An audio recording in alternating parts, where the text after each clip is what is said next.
Que vivimos. Ya estoy en contacto con Martín Calos, economista, en nuestro móvil. No es la primera vez que dialogamos, Martín. Un placer siempre tenerte aquí. ¿Cómo estás? ¿Cómo estás, Viviana? Siempre un placer. Sí, bueno, qué mañana, ¿no? Qué tremendo todo lo que pasó. Llegó en un momento el dólar a casi 48 pesos. El riesgo país, 1006 puntos. Después todo se fue calmando.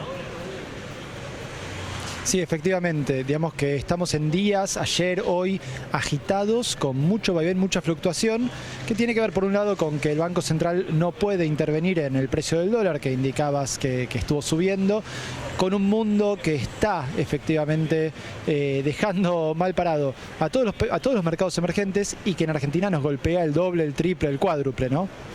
Sin lugar a duda, lo que pasa con las monedas en el mundo repercute mucho más, sobre todo en nuestra moneda, que además precisamente no es la que más peso tiene. Hoy por hoy, digamos, ¿le podemos llamar especulador a una persona que decide refugiarse en dólares?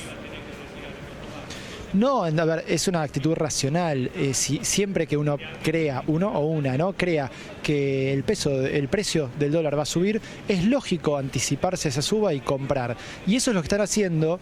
No tanto él o la pequeña ahorrista, que no, la verdad hoy hay poca capacidad de ahorro. Siguen siendo la mayor parte de las explicaciones de compra de billetes, pero los que están moviendo hoy en estos 2 días grandes montos son los inversores institucionales, los fondos de inversión.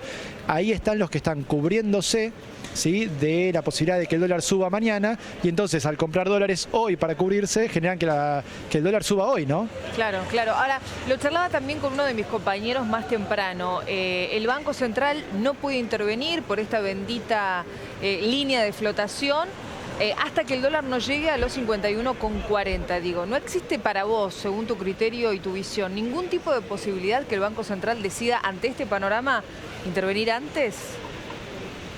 Mira, no debería, en mi opinión, no debería. ¿Por qué? Porque ya bastante está tocando el régimen cambiario establecido hace apenas 7 meses en estos días, con esto de ahora congelar la banda de flotación en 51 pesos con 50, o de poner algún límite también abajo a la compra de dólares eventual. Esos pequeños cambios hacen ruido, y sumado a los cambios en la política, en la parte no monetaria, ¿no?, en la parte fiscal, en las políticas de precios que está teniendo el Poder Ejecutivo Nacional, está metiendo mucho ruido en la política económica.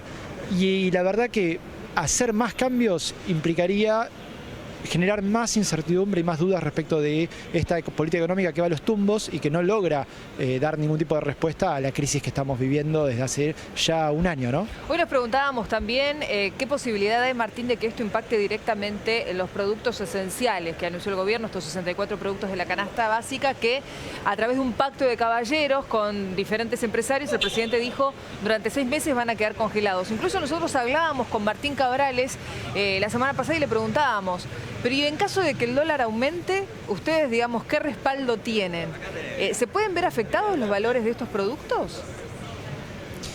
En principio, una de las condiciones, de alguna manera, que algunos de los empresarios que estuvieron en el acuerdo dijeron fue que hubiera cierta estabilidad cambiaria, que claramente ya en pocos días se demostró que no la hubo, ¿no? Exacto. Entonces este aumento del 10% en apenas 2 días, lo que induce a pensar es que en breve podríamos tener un problema para mantener precios. ¿Por qué? Porque esto aumenta costos.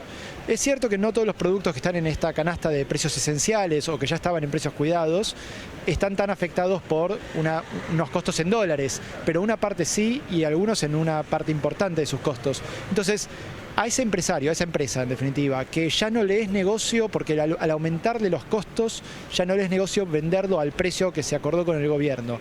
¿Realmente alguien cree que va a ir a pérdida vendiendo? Es probable que, a ver, quizás no con este 10% de suba del dólar, pero si se mantiene un esquema así, si sigue habiendo una tendencia a que el dólar se devalúe o aumentan otros costos vía tarifazos o alguna otra cuestión, entonces quizás tengamos un problema de abastecimiento o el gobierno tenga que renegociar lo que ya acordó la semana pasada de precios esenciales. Esto es algo que habrá que ver según lo que cada empresa termine diciendo y poniendo sobre la mesa con el gobierno, ¿no? ¿Qué crees que, digamos, qué herramienta puede llegar a tener el gobierno, Martín, según tu visión de economista, para controlar esta situación? Yo hoy pensaba mientras venía para el canal, faltan muchos meses para las elecciones, falta tiempo para que se anuncien las candidaturas formales, falta mucho tiempo para que se elija el nuevo presidente de los argentinos, que gane Macri o gane Cristina o gane una alternativa. Claramente los rumbos económicos que se puedan elegir son todos muy distintos. Sí, y yo creo que, a ver, hay un ruido político, por supuesto, pero no es el problema hoy de fondo. Porque si fuera eso, digo, las candidaturas están mal que mal anunciadas hace bastante, al menos en términos de rumores, y formalmente falta para que se anuncien, ¿no? Como bien decías, Viviana. Ahora, el problema de fondo es que la estructura económica no tiene un horizonte productivo de recuperación de esta crisis, que el gobierno no da respuestas en términos de política económica a la crisis, en términos productivos, ¿no? La estabilización financiera está tardando mucho, las tasas de interés siguen muy altas, la inflación sigue muy alta, todo esto ahoga la producción, ahoga el consumo, ni hablar de la inversión que hoy está completamente deprimida. Entonces yo creo que el problema de fondo es que el gobierno no está pudiendo tener herramientas de política económica, herramientas para salir de la crisis, las empresas, la producción, el empleo. Y ahí es donde creo que el acuerdo con el fondo ató de pies y manos al gobierno, porque le impide hacer políticas fiscales, porque lo obliga a un ajuste que solo sabe hacer de esta manera tan contractiva, ¿no? Y ese acuerdo con el FMI y la política económica que viene ejecutando hace ya varios años, desde que asumió el gobierno de Cambiemos, es lo que generan esta crisis y la potencian. Martín, como siempre, muchísimas gracias. Gracias a ustedes, un placer. Muy amable. Martín Calos, economista en pleno centro porteño. Tenemos que cambiar ahora de tema para compartir imágenes de una situación bastante particular, pero ocurrió, aunque no puedan creerlo, con Nelson. Nelson es un buitre, y ahora lo van a ver, allí lo tienen, miren, que fue detenido por espionaje en un país en guerra. Es un buitre leonado, proviene de Bulgaria.